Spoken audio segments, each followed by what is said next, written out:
அனைவருக்கும் வணக்கம். எத்தனையோ வித்தியாசமான கோவில்களையும் கடவுள்களையும் நம்ம பார்த்துட்டு தாங்க இருக்கோம்.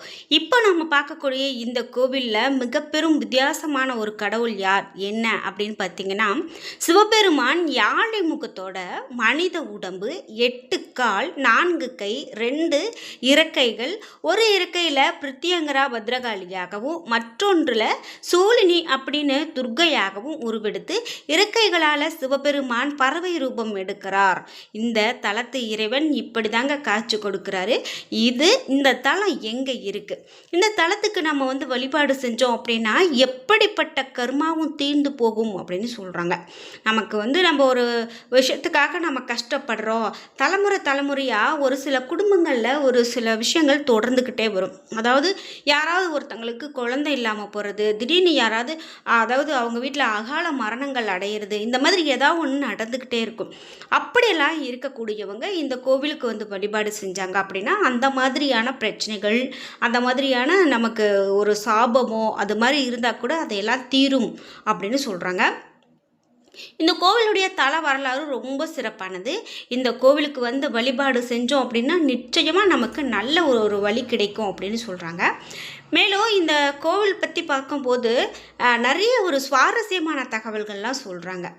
முக்கியமாக பயத்தை போக்கக்கூடிய கடவுளாக இந்த தலத்தினுடைய கடவுளை சொல்கிறாங்க. அதே போல் பங்குனி மாதத்தில் ரொம்ப ஒரு பிரம்மாண்டமான பிரம்மோற்சவம்லாம் நடக்கிறத பார்க்க முடியுங்க. அதாவது பங்குனி மாதம் 18 நாட்கள் பிரம்மோற்சவம் நடத்தப்படுது. பிரம்மோற்சவத்தினுடைய 7ஆம் நாள் திருக்கல்யாணம் நடத்தப்படும். 9ஆம் நாள் தேர் வீதி உலா நடைபெறும். 10ஆவது நாள் காவிரி நதியில் தீர்த்தம் கொடுக்கக்கூடிய நிகழ்வு அப்படின்னு வெகு விமர்சையாக இங்கே நடக்குங்க. இந்த கோவில் எங்கே இருக்குது, நாம் போய் வழிபாடு செய்யணும் அப்படின்னா எங்கே போய் வழிபாடு செய்யணும், எப்படி வழிபாடு செய்தால் நல்லதொரு பலன் கிடைக்கும் அப்படிங்கிற எல்லா தகவல்களையும் நான் இந்த வீடியோவில் பார்த்து சொல்லிடுறேன். வீடியோவை ஸ்கிப் பண்ணாமல் மட்டும் பாருங்கள். இந்த வீடியோ உங்களுக்கு வித்தியாசமான ஒரு அனுபவத்தை கொடுக்கும். இதுபோல் உங்கள் ஊர்லேயும் கோவில்கள் இருக்குது, ஆனால் அந்த கோவிலுடைய தகவல்கள்லாம் இந்த மாதிரி நம்ம சொல்லணும் வெளியில் அப்படின்னு நினச்சிங்கன்னா மறக்காமல் கீழே கமெண்ட் பாக்ஸில் பதிவிடுங்க. அது மட்டும் இல்லாமல் முக்கியமாக நான் பொக்கிஷமான எவ்வளவோ ஒரு கதைகள் நிறைந்த கோவில்கள்லாம் இருக்குது. அந்த மாதிரிலாம் உங்களுக்கும் தெரியும் அப்படின்னா உங்களுடைய அனுபவத்தை சொல்லிடுங்க. வீடியோவை ஸ்கிப் பண்ணாமல் பாருங்கள். நீங்கள் இன்னும் உற்சாகம் டிவி சேனலை சப்ஸ்கிரைப் பண்ணாமல் இருந்தால் சப்ஸ்கிரைப் பண்ணிக்கோங்க. கூடவே இருக்க பெல் ஐக்கானை மறக்காமல் கிளிக் பண்ணிடுங்க. வாங்க வீடியோக்குள்ளே போகலாம். இந்த வீடியோவை பார்த்துட்டு இருக்கக்கூடிய உங்களுக்கு வாழ்க்கையில் நிறைய பிரச்சனைகளை நீங்கள் பார்த்துருக்கலாம். ஆனால் அந்த பிரச்சனைகளுக்கெல்லாம் தீர்வு காணணும் அப்படின்னு நினைக்கும் போது என்ன நம்ம செய்கிறதுனே தெரியாமல் முழிச்சிட்ருப்பீங்க. அதற்கு சரியான நம்ம பரிகாரங்கள் செய்யணும், சரியான தீர்வு காணணும் அப்படின்னா நல்ல வகையில் ஒரு தோஷ நிவர்த்தியும் செய்யணுங்க.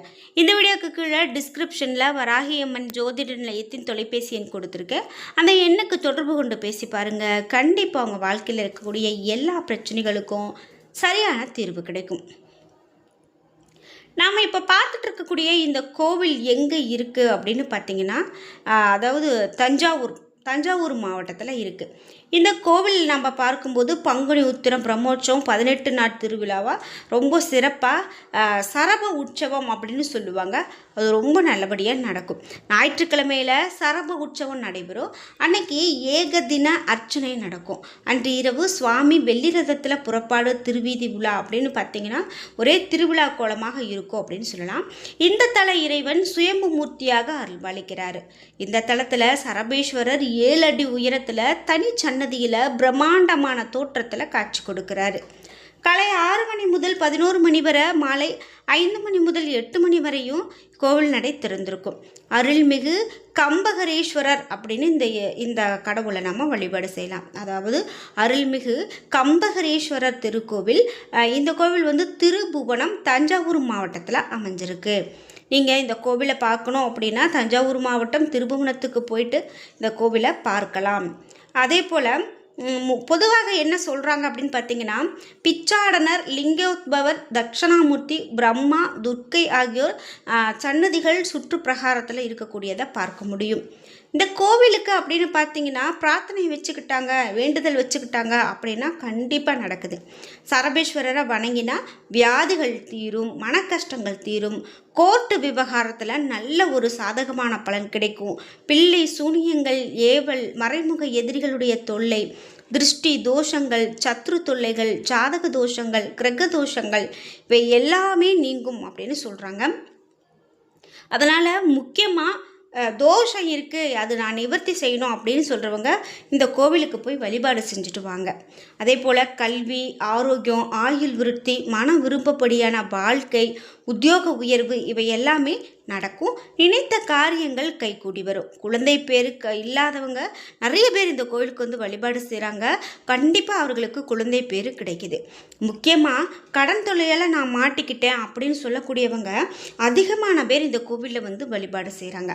அதே போல் இங்கு சுவாமி கம்பகரேஸ்வரரை வணங்குவோருக்கு ஒரு மாதிரி நடுக்கங்கள், நரம்பு தளர்ச்சி, தேவையற்ற பயம், மூளை வளர்ச்சி அடையாமல் இருந்தால் கூட இந்த மாதிரி பிரச்சனை எல்லாம் தீர்ந்து ஆயுள் விருத்தி அடைந்து நல்ல ஆரோக்கியம் கிடைக்குது அப்படின்னு சொல்கிறாங்க. முக்கியமாக இங்கே சர்வேஸ்வரருக்கு 11 வாரங்கள் தொடர்ந்து அர்ச்சனை செய்கிறாங்க. அபிஷேகம், பூஜை, சகஸ்ரநாம அர்ச்சனை, யாகம் இவையெல்லாம் செய்கிறாங்க. இது எல்லாமே வந்து எப்படிப்பட்ட வியாதி இருந்தாலும் அதை தீர்க்கக்கூடியதாக இருக்குது அப்படின்னு சொல்லலாம். இந்த கோவிலுடைய வரலாறு அப்படின்னு கேட்டிங்கன்னா நிறைய சொல்கிறாங்க. அதில் முக்கியமானதாக பார்க்கும்போது என்ன சொல்கிறாங்க அப்படின்னா, மூலவராக கம்பகரேஸ்வரர் வீட்டில் இருக்கார். தாயாருடைய பெயர் வந்து தர்ம சம்பர்த்தினி அப்படின்னு சொல்கிறாங்க. அதே போல் தலவிருட்சமாக வில்வ மரம் இருக்குது. இந்த தலத்தில் இருக்கக்கூடிய சரப தீர்த்தம் ரொம்ப ரொம்ப சிறப்பான புண்ணிய தீர்த்தமாக சொல்கிறாங்க. இந்த கும்பகோணம் பகுதியில் இருக்கக்கூடிய ஆலயங்கள் பயத்தை நீக்கி மனதில் துணிச்சலையும் தன்னம்பிக்கையும் தரக்கூடிய ஆலயமாக, இது முக்கியமான ஆலயமாக இந்த ஆலயத்தை சொல்கிறாங்க. சரி, இதில் முக்கியமான சுவாரஸ்யமான விஷயங்கள்லாம் என்ன சொல்லப்படுது அப்படின்னு பார்த்தீங்கன்னா, பாண்டிய மன்னர்களில் புகழ் பெற்றவர் அப்படின்னு பார்த்தீங்கன்னா வரகு பாண்டியன். ஆட்சியிலும் சரி, ஆன்மீகத்திலும் சரி புகழ் பெற்ற இவர் தமிழகம் முழுக்க ஏராளமான ஆலயங்களில் திருப்பணிகள் செய்து தன்னுடைய பெயரை வரலாற்றில் பதிவு செய்து வராரு. ஒரு தடவை இவர் தென் தமிழ்நாட்டில் இருந்து வட தமிழ்நாட்டுக்கு படையெடுத்து போகிறாரு. அவருடைய குதிரைப்படைகள் பாய்ந்து போகுது. அப்போது எதிர்பாராவிதமாக ஒரு இடத்துல குதிரைப்படைக்கு மத்தியில் ஒருத்தர் சிக்கிக்கிறார். குதிரைகளில் காலடியில் சிக்கி அவர் உயிரிழக்கிறார் அப்படின்னு சொல்லப்படுது. இதனால் அவரை வந்து நம்ம இப்படி வதம் செய்த பாவம் பிரம்மகஸ்தி தோஷம் வரகு பாண்டியனை பிடிக்குது. இந்த தோஷத்தில் இருந்து எப்படி விடுபடுறது அப்படின்னு வரகு பாண்டியன் ஆலோசனை செய்கிறாரு.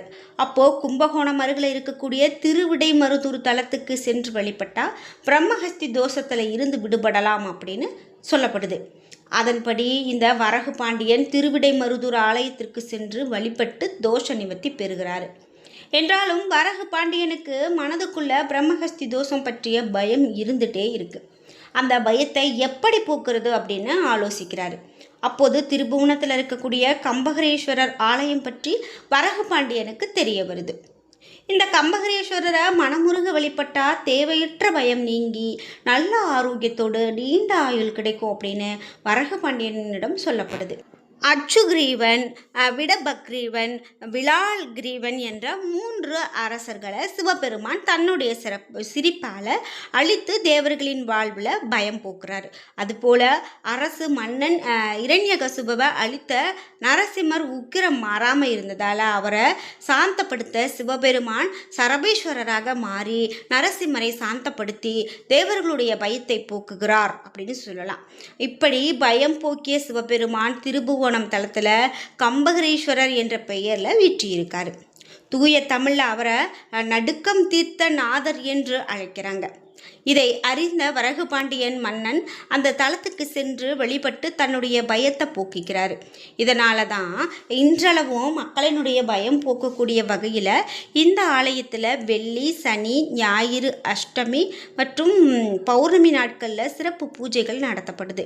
தினமும் சரப ஹோமம் நடத்தப்படுகிறது அப்படின்னு சொல்லலாம். முக்கியமாக தீபாவளி, பொங்கல் நாட்களில் போது சிறப்பு அபிஷேக ஆராதனைகளும் நடைபெறுது. பங்குனி மாதம் 18 நாட்கள் பிரம்மோற்சவம் பிரம்மோற்சவம் நடத்தப்படுது. பிரம்மோற்சவத்தின் 7ஆம் நாள் திருக்கல்யாணம் நடத்தப்படுது. 9ஆம் நாள் தேர் வீதி உலா நடத்தப்படுகிறது. 10வது நாள் இப்படி காவிரி தீர்த்த கொண்டு வந்து நிகழ்ச்சிகள் ரொம்ப விமர்சையாக நடத்தப்படக்கூடியது இங்கே நம்மளால் பார்க்க முடியும். இவரை நம்ம வழிபாடு செஞ்சோம் அப்படின்னா நோய் தொல்லை, எதிரி தொல்லை, பில்லி சூனியம், தோஷம், வழக்கு விவகாரம் எல்லாத்துல இருந்தும் நம்மளால் விடுபட முடியும் அப்படின்னு சொல்லலாம்.